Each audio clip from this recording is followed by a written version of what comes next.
All right, hey everyone, welcome to KPC Underground, the podcast from Kirkland Performance Center, right here underneath our stage. I'm just hanging out here with Jeff Lockhart, Executive Director. Hey, Jeff. Hey, how's it going, Aaron? It's going great. All right. You know, today we're so excited because we got to sit down a few weeks ago with Heart by Heart, which, if you don't know, Mike DeRozier and Steve Fossen from Heart by Heart are original founding members of Heart. Heart has had a long storied history, especially here, you know, on the east side of Seattle. They are legit a local band. They're from Heart's here. from the east side. They're from Bellevue. Yeah. Legendary band Heart. Ever heard of them? You probably have. If you're Gen Z or younger, maybe you're like, who are you talking about? But I guarantee you, Aaron, I've heard of them. If you play some of their songs, you will have heard of them. And I was a big Heart fan. You know, I'm Gen X, and you're Gen X, and this is like our generation. You know, Aaron, I know I heard of them. I have to say, in 1980, my mom took me to see the original Heart at what was then the Coliseum. Right. And there was Steve and Mike up there. And right. So yes, go way back. Amazing. Yeah. And so, Heart by Heart has actually been really good friends of KPC, especially over the last few years. And they've helped us by, we had a virtual concert series called KPC at Home during, 2020 to about 2022. I'm not sure, something was happening during that time. I can't really remember much about it. There was an inconvenience. There was a disturbance in the force. There was something, yeah. But no, they came by actually several times. I remember filming them here, and they're just really great friends of KPC. And, Jeff got the opportunity to sit down with Steve and Somar, who is the lead singer of Heart by Heart, and Steve and Somar are a couple as well, and they got to talk to them about like how did they meet, and Somar was actually in a Heart cover band at the time, and then it gets invited to be in actual the actual Heart with Steve and Mike, and they're just a really fun couple and really fun people, and it was great to sit down with them. I remember being at a junior high dance that when I think of Alone and these power ballad type songs, not to mention Barracuda and Crazy on You, and just these it's just a classic rock. I mean, it's just a good rock band, and they're still doing that. Aaron, I gotta say, I know the power ballad part in the '80s. That's awesome. That's music. Yeah. I'm more of a vintage, older Heart, old school. Magic Man and Crazy on You, and I think my favorite album is Little Queen, and then or the album Baby Lestrange. I like all the Heart stuff with Mike and Steve on it. The original early Heart. Right. No. Yeah. Exactly. And I mean, there's there's Led Zeppelin undertones there for sure. With Mike on the drums. And that big sort of bombastic drum sound. Mike. That guy is a monster on the kit. If you don't if you've ever, I don't know if you've ever met him, those of you who are listening or watching out there, but he is committed to that instrument. He still views it as I want to be really good. I'm practicing. He's here before shows, they'll do their sound check, and then he's up there practicing little riffs and 100%. paradiddles and doing his 100%. little, and he's going just strong the entire show.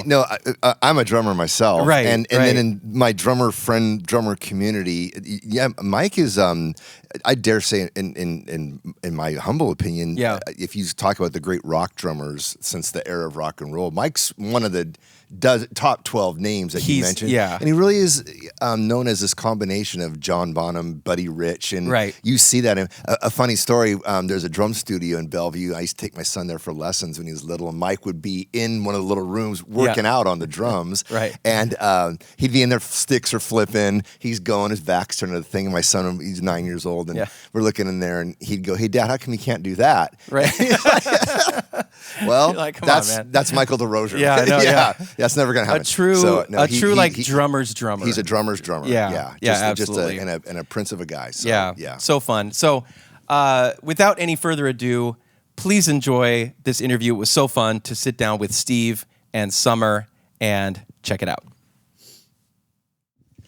Hey everybody, this is Jeff Lockhart, and I'm the Executive Director of Kirkland Performance Center, and I'm so excited because I have two good friends here, Steve Fossen and Somar Macek from Heart by Heart, and we are really fortunate tonight. They are going to be performing at Kirkland Performance Center, and it's just really great to have Heart by Heart at KPC tonight. Guys, welcome, and it's an honor to be talking with you today. Thanks, Jeff. Thank you, Jeff. Yeah. It's great to be here. Thank you. And I just want to say on a personal note, when Kirkland Performance Center was going through the challenges of the pandemic, there's several artists that leaned into that with us and went above board in helping us to do certain things. And Heart by Heart was one of those top bands. You guys went above the call of duty with helping other nonprofits out and doing our live stream when we had cardboard cutouts out there. And I can just speak on behalf of KPC, the entire organization, from the bottom of my heart, what that meant to us. And so thanks for supporting our organization so much and leaning into it. And we appreciate you guys. Thank you, Jeff. That's very nice. We had a good time too.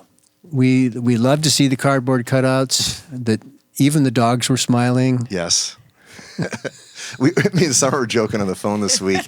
We've done all sorts of those with the cardboard cutouts and the dog. But it's our first time tonight that we're actually having Heart by Heart and to play for a live audience. And so we're going to get you guys at your best tonight. We've been wanting to play here at Kirkland Performance Center for so long, and it's finally happening with a real audience. It's going to be a good night, so we're excited. Well, I just wanted to, Steve, of course, you were a founding member of the band Heart, and along with Heart by Heart drummer Mike DeRozier. And so you guys go way back. And what can you tell me about forming that band in the early 70s? And what was that like to be in the cutting edge of rock and roll at that time with Heart on its way up with Mike? Wow. It was so incredible. And, Mike and I, we met in 1975 and we started recording together in 1975. But Roger Fisher and I actually started the band in 1967. And we started playing together. And before that, in junior high, we had been talking about being in a band for so many years. And we said, you know what, let's quit talking. You get a guitar, I'll get a bass. We'll find some musician and we'll start a band. And we did. We started the Army. It turned into White Heart a year later, and then it turned into Heart a year after that. That's amazing. Okay, yeah, and that was in this is the East Side, right? Was that the Bellevue area?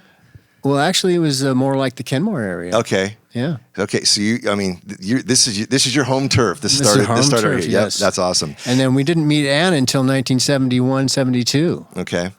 Yeah. That's fantastic. And then fast forward just a few years to say 2008 and Summer. Can you tell the story of how you and Steve met and eventually how was Heart by Heart formed and how did that transpire to start the band you guys have now? So Steve and I met.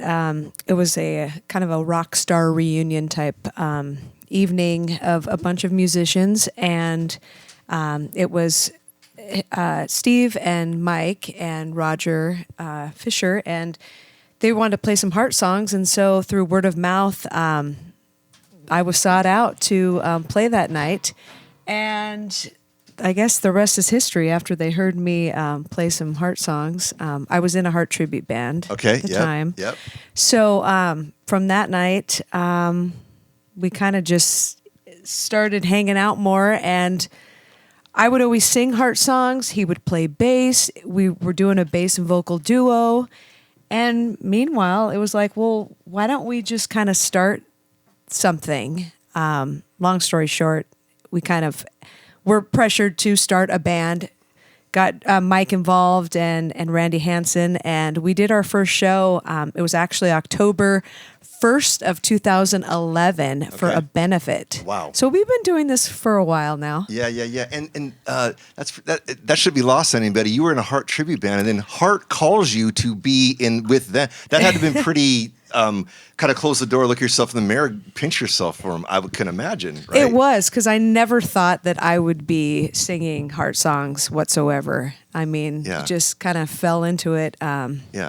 And I'm really glad that I'm doing it. Yeah, I'm playing in a tribute band's one thing, but like, this is Fossen, this is DeRozier. Exactly. This is pretty, that's really special. That's amazing. And then Steve, as you mentioned a minute ago, you are a true local person to the east side of Seattle, this region, and you mentioned a little bit when you first started. But what was it like being in a band back in the late '60s and early '70s? Rock and roll was new then. What was that like in the Seattle area, doing rock and roll in that era with all that burgeoning new scene? Well, there were so many bands because it was the British invasion was going on, and everybody was getting a guitar, everybody was getting a drum set, keyboards, basses, singing.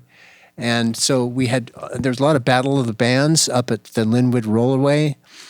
And that's where I actually saw Mike for the very first time. Wow. I didn't meet him or anything, but I saw him play for the very first time. And of course, and our band, the Army and White Heart and Heart, we always did well in those things, and it was really fun. And, back then it was a sock hop. You'd play sock hops, and then you'd put everything in the van, and you'd drive to Yakima and do a sock hop, and then you could drive over the pass to come back and do a sock hop someplace else. And lots of high schools, lots of junior highs, and then a couple of times we opened up for the Sonics. And we used to go see the Wailers and Marilyn and the Turnabouts. And to those that aren't familiar, not the basketball team, the quintessential rock and roll band from Tacoma, the Sonics, right? Yeah. Yeah. Yes. And I became friends with Andy Paripa, the bass player, and he taught me so much about, how to get good sounds and how to handle myself as a bass player. And he booked us a lot. And I used to say, whoa, what do you guys do to earn your 10%? He says, well, think of it this way. 90% of nothing is nothing. So paying us 10% is a bargain. Yeah, exactly. And also, Heart by Heart's played KPC several times over the years. We mentioned it a second ago. And Somar, I know from experience that you function basically as the band's manager and agent at this point, and the road manager. And I know I do that as well. I play in a band, and I'm the road manager and the agent, and I can definitely relate to the amount of work that goes. You never shut that off, right? Never. You're always working on it, and what it takes to make that happen successfully in 2022. And so what makes that all worth that to you? What's important about that work, that why you do it every day? Why I do it is because of my husband. I mean, since we got together, we always, have been a team, and we always say, teamwork makes the dream work. Right, and right. so it's really true in our business. If we didn't work as a team, we couldn't do any of this. As far as, you're constantly following up. Advancing shows. Some people maybe don't see that side of things. Right. Counting out the merch. There's just all kinds of stuff. We're rehearsing. Social media takes up a lot of time. Yeah. And so there's always something to do. But, we work together quite well. Yeah. And sometimes we want to kill each other, but I think that all married couples do. Yes, right? that's normal when you're married. Yes. Whoa. Yeah. Yeah. I've talked to people about that part of the band. I'm like, there's these reasons I do this, and if it was a pie chart, there's the reason I went into this. That's 10% of the time, but the 90% of the work is to be able to do that. And I think a lot of people don't see. They just see people jump on the stage and think you were born that way. And it's like they don't see the amount of work it takes to go into making that excellent night happen on the stage that night. Exactly. Right? It's an all-day task. It's a when lifestyle. you have a show, Right. it's from morning to until you clear the stage and Right. you're packed up in your car. Right. But yeah, I do it because it's my passion and I love it. And I don't have to be at my day job that I worked at for years. This is my job now. Yeah, no, you guys do that so well, and really, watch you guys from afar do what you do, and being a DIY self-managed band, and you guys do it so well, and it shows. So, but we have friends and family and fans and stuff that think, hey, you guys want to meet for a drink before the show? Right. Just like we have time to do anything before the show. Right, exactly. And then they think, well, let's go party after the show. Well, we'd love to, but tomorrow we have another gig tomorrow night, so we have to get home and pack things up and get ready to go to the next show. Yeah, it's like Taylor Hawkins, who we all knew and loved so well. One of his best quotes I used to love is like, to be in a rock and roll band means to be an athlete. Right, and there's a lot of similarities between rock and roll and athleticism if you're going to do it well night after night. Yeah, so, you have to do it well, and you have to pay attention. 100%. And then along with the rest of the founding members of Heart, Steve and Mike were inducted into the Rock and Roll Hall of Fame in 2013, if I'm correct. And then what did that mean to you? And what was that experience like? Oh, that was the most incredible, exclamation point on what Heart did. Yeah. And I remember I had dropped Summer off at her day job, and I was driving home, and I was listening to the radio, and they said, and I heard Owner of a Lonely Heart by Yes, and Alan White was a very good friend of ours, and he would still be. But and then the next thing that came out of the guy's mouth was, and Heart was nominated for the Rock and Roll Hall of Fame this year. And I went, what? And I almost drove right off the road. I was just like, what? What happened? Yeah. So I got home and I figured out what was going on. I went, wow, that's such a great honor and privilege to have somebody, just to be nominated is something else, but then to actually be inducted is so incredible. And it's really, like I said, it puts an exclamation point on what we did as members of Heart. And well-deserved. So, I know that's been a few years, but still excited for you guys, and congrats. And that's a huge honor. And then lastly, so what can we expect for you tonight? We're going to have a full house tonight, and we're going to rock out. And I was at sound check, and it sounded so great. So what can the audience expect tonight? And then for those that will see this that have never been, you guys play often, fortunately, around the Northwest. What can people expect at a Heart by Heart show? Well, we try to play the songs as close to the originals, as close to the recordings that we can. Of course, we know it's a live show, and we try to replicate what it was like and what it sounded like, even the soundscape and everything of what you would experience if you went to a rock show in the late 70s, early 80s. Which is a totally different experience than it is from now. Totally, yeah. So, and we have the double lead guitar leads going on. We have, keyboards, and, we're really happy with Lizzie. She's such a talented person. She does acoustic guitar, electric guitar, and the keyboards, and Chad's a great guitar player too. Lead guitar player, Chad Quist, and everybody's instilled in each other that we all want to do as good a job as we can possibly do every night. We want to make this show better than the show we did last week, but not as good as the show we're going to do tomorrow. That's well said. Amen. That is really good. Well, hey, you guys, I just want to say thanks for taking your time out. I know you finished sound check. You got to get ready for tonight, so we should really appreciate you sitting down and taking some time and talking to our friends here at KPC. And again, you guys mean a lot to us. So thank you, Jeff. Well, you are such an inspiring person to us that we'll go above and beyond for you too. That means a lot. Coming from you, Steve, it means a lot. Thank you so much. So do you think you could bring out the dog cardboard cutouts for us? I have that upstairs still. If you'd like that, I can bring that up. In case there's some seats left. Yes, we'll fill it up with the dogs. We can do that. But no, thanks you guys for being here. And then for those that are watching us, listeners, watchers, thanks for taking this time to watch KPC Underground tonight and listen to Steve and Summer. It's going to be a good night. And also, let me make sure I get this right. Be sure to follow Heart by Heart on social media at Heart by Heart Official. And then also follow at KP Center for info on all the great things and amazing events that we have coming up real soon. And we hope that you have a great weekend. Thanks a lot. Thanks for joining us for KPC Underground.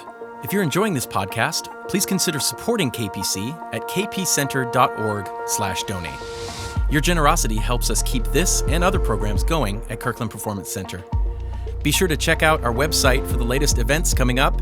And hey, we'd also love to hear from you. Please rate our podcast, subscribe, comment, do all that stuff. And if you have a specific question or an idea for a show, email us at podcast@kpcenter.org. Thanks for listening.